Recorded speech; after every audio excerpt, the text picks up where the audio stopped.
American West. Once it could have been the British, Spanish, or even the Russian West. It became American primarily because of the explorations of two young Army officers, Meriwether Lewis and William Clark. Their pioneering journey stands as one of the great achievements in the history of the United States.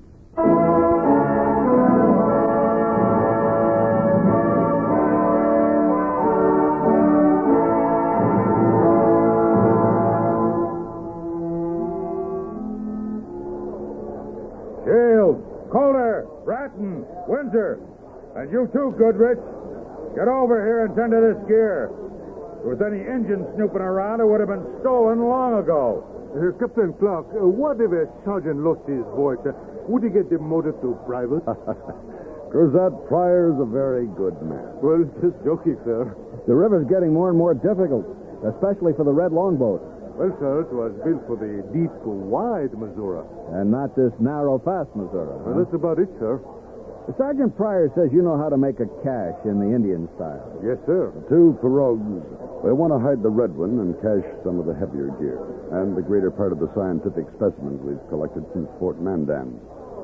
We'll continue with the white one, although we may have to make one or two small dugouts to supplement our canoes.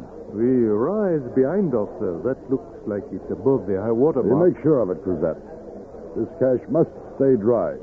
There'll be irreplaceable items stored in it. Yes, sir. And we'd rather not have the Indians discovered after we leave and they come poking around our campsite. Oh, I can disguise it. I'll need 3 men to work with me in relays. That is, if you want the job done fast. Pick them and start after the noon meal. Yes, sir. Captain Clark. Captain Lewis, I need help. What's the trouble, Charbonneau? Sacagawea. I've never seen her so sick. She says she's going to die.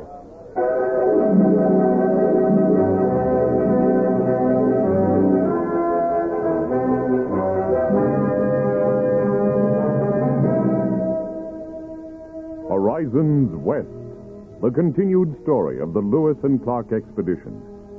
Now, with Harry Bartell as Meriwether Lewis and John Anderson as William Clark, listen to Chapter 5, The Great Falls.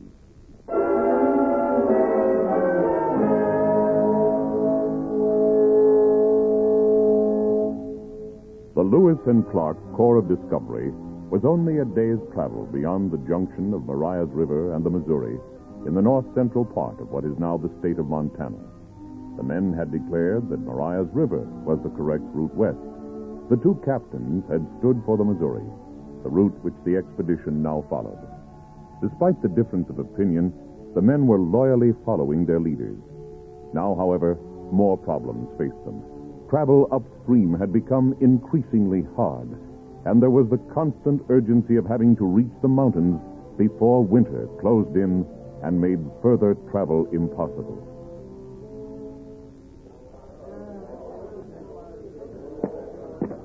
Sacagawea, I am back. Captain Clark, Captain Lewis, you have brought them. Yes. They will make you well again. The baby? I will quiet you. I do not know what will happen to the baby if I die. There. Be a good boy, huh? No more crying. How long have you been sick, Sacagawea? 3 days. I hoped the pain would go away and I would not become a burden. Where do you feel this pain? The needle of my body. Sometimes like the sharp knife. Sometimes like the heavy club. You don't mind if I examine you, Sacagawea? You are a medicine man. Do what your art tells you. Meriwether, help me turn her on her back. Of course. Easy. There. She seems very warm to the touch. A high fever. Sacagawea, have you tried to eat anything today? Nothing. See. Now, I'm going to put some pressure on your stomach. Can you tell me where it hurts? Here? Hurt a little? Yes. There? Oh. Meriwether, did you bring along that box of Dr. Rush's pills? Yes, I did. Charbonneau, come here a minute. Here. What can I do, Captain? Give her these 2 pills with a little water. Then make some cold compresses to reduce this fever.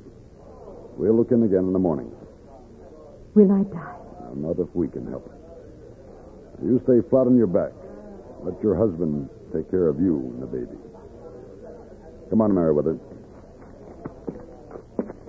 Well, Meriwether, what do you think? I don't like to say it, but it seems to me like the sickness that killed Sergeant Floyd. Floyd's abdomen is much more sensitive to the touch. And so hers will be tomorrow. Well, all we can do is wait and see. Of course, the men can use time in camp to make new clothes, repair equipment. A day or 2 in camp, no matter what they're doing, they'll turn it into a morale problem. I mean, time is passing, and we're no nearer the mountains and the Shoshonas and the horses they can trade us. Most of our men don't think that far ahead. They just think that we're leading them in the wrong direction. Most of them still believe Mariah's River is the Missouri. The Great Falls will prove we're right. The Mandan said it was a feature of the upper Missouri, and so did Sacagawea. I think I have a solution, Billy. You stay here and doctor Sacagawea, and I'll take a few men and reconnoiter upriver. Good idea. After you've actually seen the falls, every man will know we're on the right path. If I were you, I think I'd start at dawn. We'll take Dryar, Goodrich, Gibson, and Joe Field. Fine. Now let's have a look at that cache. We moved toward the rise where Cruzat and Goodrich were working. We stopped short of them as we heard their voices. Only 4 feet ago to reach after all this time. You sound more like a sergeant every day. Oh, time in grade, Silas, my boy.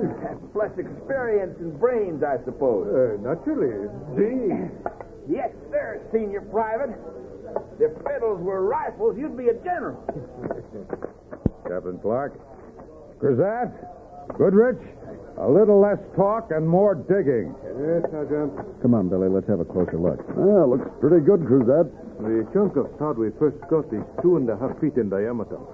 We're widening the opening little by little as we go down. It'll end up 7 feet deep and 7 feet across the bottom, sir. While we watched, Shields and Bratton came in, and Pryor had them tote dirt away and dump it into the river. By evening, the cache was finished, ready to receive the articles we would store there the next morning.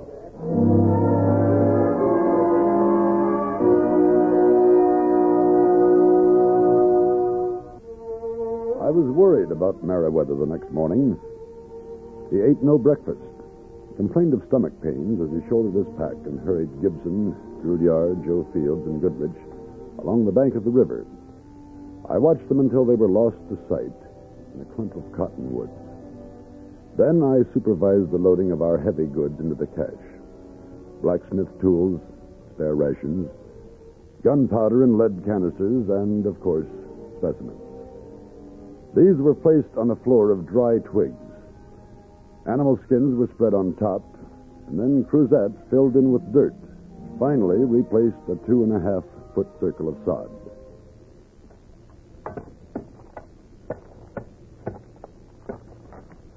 Looks pretty natural, doesn't it, In sir? a few days, nobody'd be able to see where your spade touched ground. And now I look for a place to hide the red boat. Maybe that islet in the middle of the river. Well, that's what I was thinking, sir. Yeah, Captain Clark. Sacagawea is no better this morning. And I worn myself out running to and from the river to make coal compresses. You're complaining, Charbonneau. You ought to be glad to do something to help her. But I'm not helping, Captain. It is futile. She will die. Well, we'll try something else. Maybe I ought to bleed her. Bleed her? You mean take away blood of a woman who's already too weak? Only a small amount. Most doctors consider it an effective treatment. If you say so, Captain, but please, do not kill her.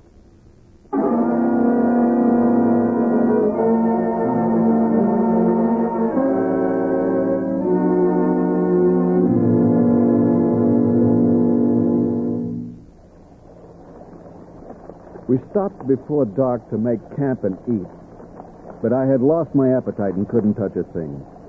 My stomach was a battleground of aches and pains. Captain Lewis, you sure you won't have a steak? Oh, no. It's all I can stand to watch you eat. I'm sorry. I hate to admit it, but I'm not well. My stomach is full of pain, and I'm running a fever. What I can do, Captain. I noticed chokecherry bushes down by the river. I seem to remember my mother brewing a remedy she called chokecherry tea. Chokecherry tea? That is poison. Sure is, sir. Just the same, I want you to go out and get some of the berries and the twigs. Oh, but, sir... Do as I say. Yes, sir. Dreyar brought back the twigs and the berries. Under my direction, he cooked them into a black and evil-looking fluid. Over the protests of the men, I drank 2 cups of the foul stuff. Then I sat by the fire and waited. I began to sweat, and at first my stomach felt worse. 2 hours passed. Everybody was asleep but George Dreyar and me. George? George. Yes, Captain. The pain is gone. And the fever. Oh. Well, I guess if that stuff does not kill a man, it kills what is ailing him. You think you could fry me an elk steak? I sure could, sir.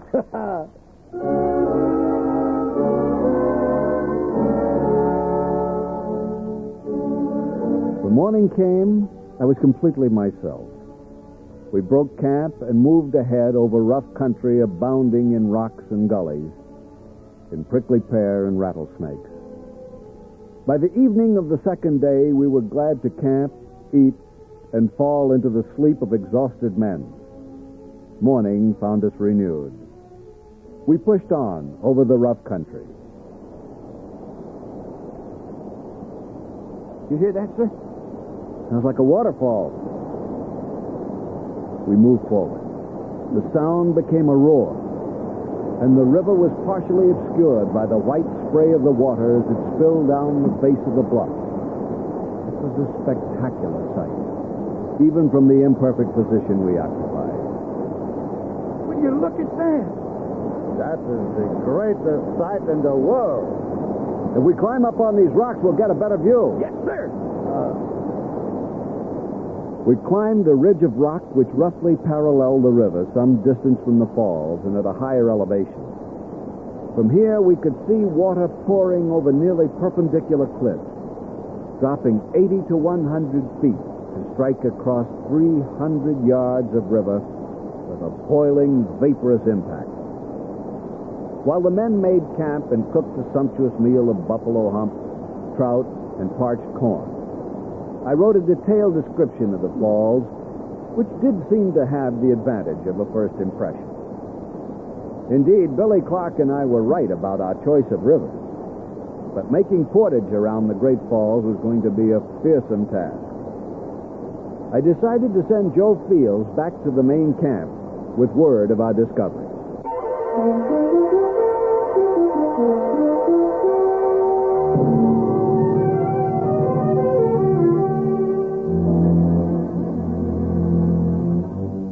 Today, Joe Fields transformed our camp with the news he brought. Captain Lewis had led him and the others to the fabled Great Falls. I watched all the small doubts and skepticisms leave the men, to be replaced by a new spirit of unity and a desire to go forward. Obviously, it was time to break camp, even if it meant moving Sacagawea. With the help of Charbonneau, we made a bed for her in the white pirogue, launched our boats to do battle with the swiftly moving river. All right, put some muscle into it. Pull! Look out ahead. Prickly pear. Prickly pear! The water's only waist deep. Take to the water. Pull! Pull! It took 3 days for us to reach Portage Creek, just below the falls, where Meriwether had set up a camp, which would be our base during the portage.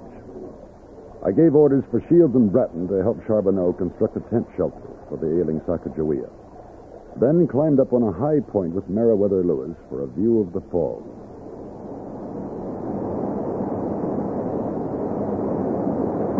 Beautiful sight, isn't it? Yes. Is that all you have to say?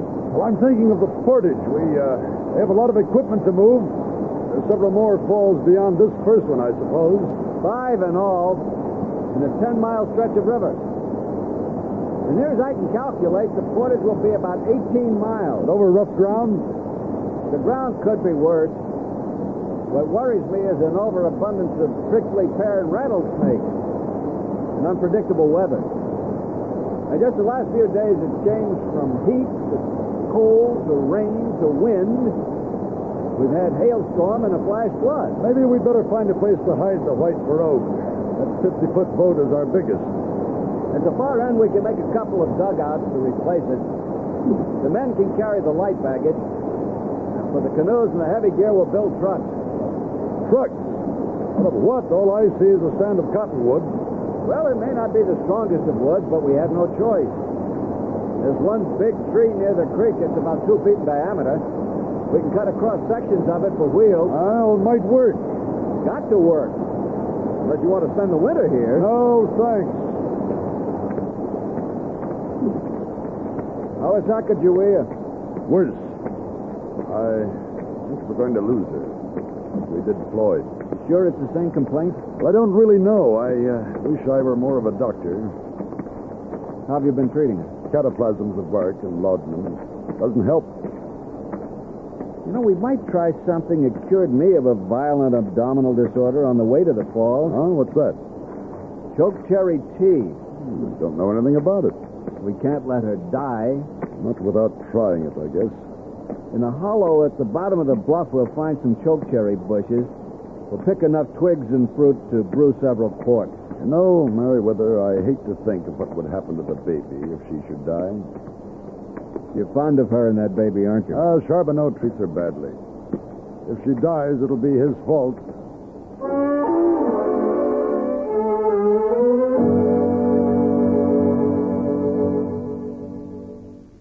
I had doubts about the chokecherry tea, although I said nothing to Meriwether. After all, it was a last resort. We took the concoction to the tent, where the suffering Sacagawea lay. Charbonneau admitted us. How is she, Charbonneau? Out of the time, out of her head. In the fever. Right now, she sleeps. Gentlemen, I'm worried. Worried. What do I do if she dies? How will I care for the child? Where will I find milk? There's no need to indulge yourself in that kind of thinking. Sacagawea is still alive. Captain Lewis has brought a new medicine. A new medicine. What good can it possibly do after the bark and the laudanum has failed? No, Captain, it is most difficult when a man faces the loss of a beloved wife. It's difficult for us, too. As doctors, we hate to lose a patient. As leaders, we hate to lose a follower. And as human beings, we hate to lose a valued friend. Now, do you think you can make her drink this medicine? I can try. You'll have to do better than that. Wakert, tell her it has a vile and bitter taste, but it also has great curative powers. If you have to, force it down. A pint now, another pint tonight, a third in the morning. Captain Clark and I will be back again tomorrow. If there's an emergency, you know where to find us.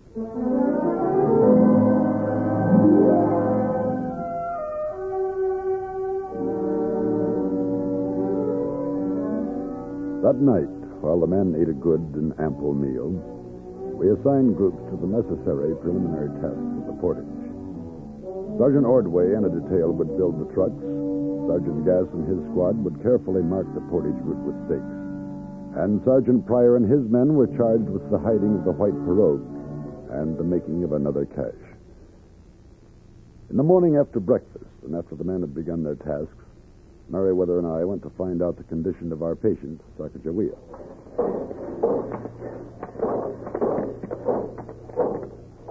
There's no sign of life at the tent. Also no sign of death. We'll soon find out. Charbonneau. Come in. Captain Clark. Captain Lewis, good morning. Sacagawea, you're better. Why, it's like a miracle. I am weak, but the pain is gone. Soon I will be on my feet. This trip is too much for her. This trip filled with hell. No, Toussaint. Sickness comes any place, any time. No. Gentlemen, I am compelled to take her away, back to where living is easier. You don't mean that. I do, Captain Louis. Issue me a warrant for my pay. Nobody quits in the middle of this kind of job. You know that. I seem to remember you begging for this job back at Fort Mandan. And my money, please. Sacagawea must go to a better climate. Toussaint, I am ashamed of you. Be quiet, squaw. No, Toussaint. The squaw will speak. She will go on with the captain. She will help them to know her people and get them horses to ride over the shining mountains. She will hope that you do not desert, that you do your promised work. This is not an expedition assembled for private gain, Charbonneau. None of us enlisted in the hope of getting rich. You're a member of the Corps of Discovery. And I have had more than enough of it, Captain. Only fools go through this kind of ordeal for $25 per month and a very poor kind of keep. Because of Sacagawea, I won't put you under arrest and have you tried before a court-martial. This once, I'll remind you that when you enlisted, you also pledged yourself to the government of the United States. Either you live up to your pledge and return with honor with the rest of us, or you will go back a prisoner in disgrace.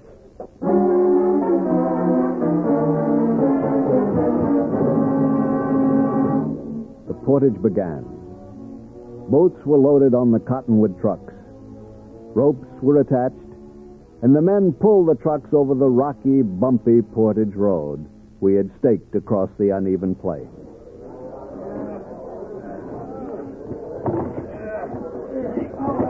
Come on, pull! Get your backs into it. Pull! You think we're If you was, we'd have no worrying about how to cross the mountains. Now, come on, pull! The men kept on pulling with all their might, plodding through fields of prickly pear. The thorns pierced the soles of their moccasins and cut into their feet. Sergeant Pryor watched the group towing his truck very, very carefully, calling for a rest period just before the weakest of the men was about to collapse.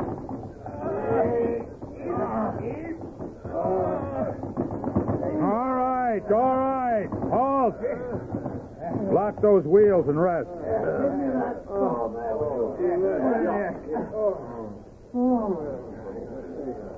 Say, Pryor, What do you want now, Cruzat? feel that wind? Yeah, maybe it'll make us a little cooler dragging up the next rise. It's strong enough to do more than that. What do you mean? Why not put up the sail? Are you crazy, Cruzat? We have wheels last time I looked. Huh, good idea. Captain Lewis? I heard the suggestion. Go ahead, try it. Hooray! Get that sail up fast before the wind quits. They raised the sail. Cruzat manipulated it so that it caught the full force of the wind. The truck began to roll. It picked up speed. The men leaped on for a dry land sailing trip.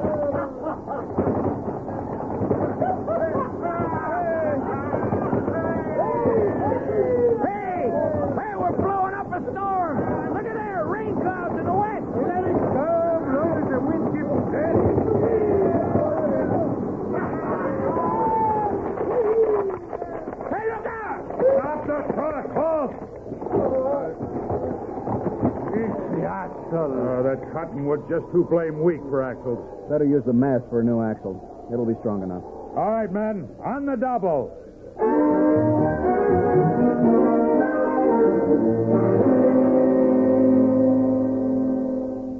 While the unremitting labor of the portage went on, I established another camp at the far end of the falls. On the way back from moving personal baggage from old camp to new, the wind began to blow. The sky darkened. The sun was entirely swallowed up in a night-like blackness. With me were Sacagawea and her baby, and Charbonneau. My man York had gone on up ahead to do a little hunting. Come quickly, under those trees. No, that's not high enough ground in case of flood. Now, over this way.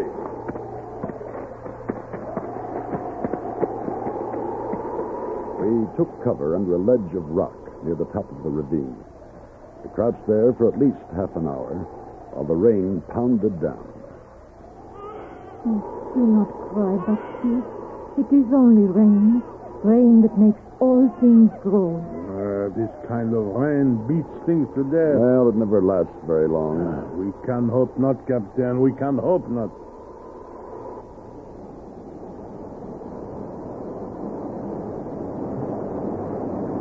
What's that? I looked and saw a torrent rushing down the ravine and rising toward us. Quick! Everybody out of here! Mon Dieu, it's a flood! clawed our way up the side of the ravine, with Charbonneau in the lead, of course. Just as the rising waters, carrying all kinds of debris, touched my feet, Charbonneau panicked and couldn't seem to move. Save me! Save me! I cannot Don't move, Charbonneau! Move! Quick, now, quick!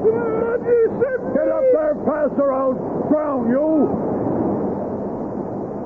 The threat worked. He scrambled up the rest of the way, even offering a helping hand to Sacagawea and the baby. I pushed from below. The water rose to my waist. Finally, we all clambered to safety. When I turned to look back where we had been, the ledge had vanished, covered by at least 5 feet of rushing water.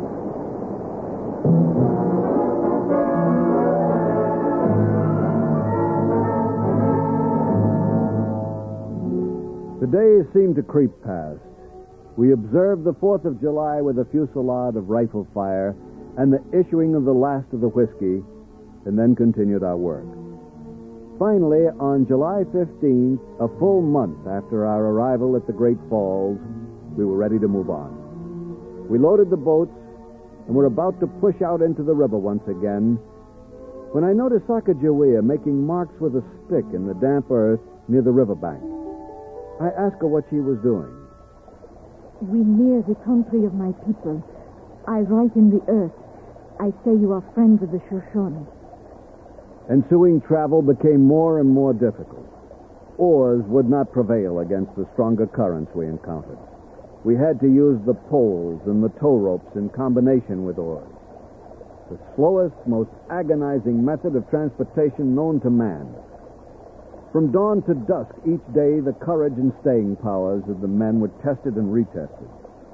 Now and then, along the shore, we would see Indian lodges and teepees, some long abandoned, others hastily vacated, as if their tenants took to the hills at the first sight of them. Then, on the 27th of July, we arrived at another river junction, the Three Forks, where the mountains leveled into a long, high plain. We camped on a height where we could see ahead for many miles. Captain Clark, there. We were down there near the river. The enemy came on swift horses. 5 years ago? Yes. We fled up the river. Our warriors made a stand, but they were too few, and the Gros Ventre were too strong. Many of my people were wounded. 8 or 10 were killed. I tried to run. An enemy warrior rode me down. He made me his prisoner. Your family was with you when it happened? We were separated in the first rush. I do not know if they lived or they died. I'm sorry. Maybe some of them lived through it. Maybe you will find them again. I hope so. But when? Why do they hide from us? Why do they stay in the hills? Maybe they fear my writing in the earth is only a trick. In the meantime, all we can do is keep on, up the largest river of the three, until we run out of water.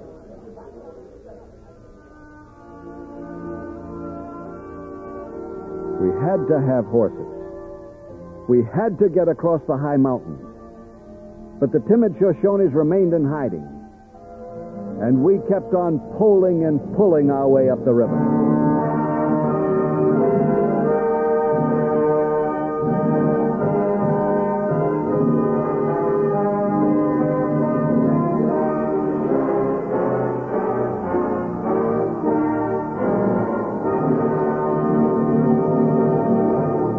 You have been listening to Horizons West, the continued story of the Lewis and Clark expedition.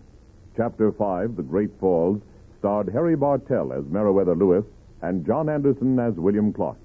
Featured in the cast were Sebastian Cabot, Carl Swenson, Helen Gerald, Don Diamond, Frank Gerstle, and Herb Ellis. Our story was written by Carly and William Tunberg and directed by William Lally. Michael Rye speaking. This is the United States Armed Forces Radio and Television Service.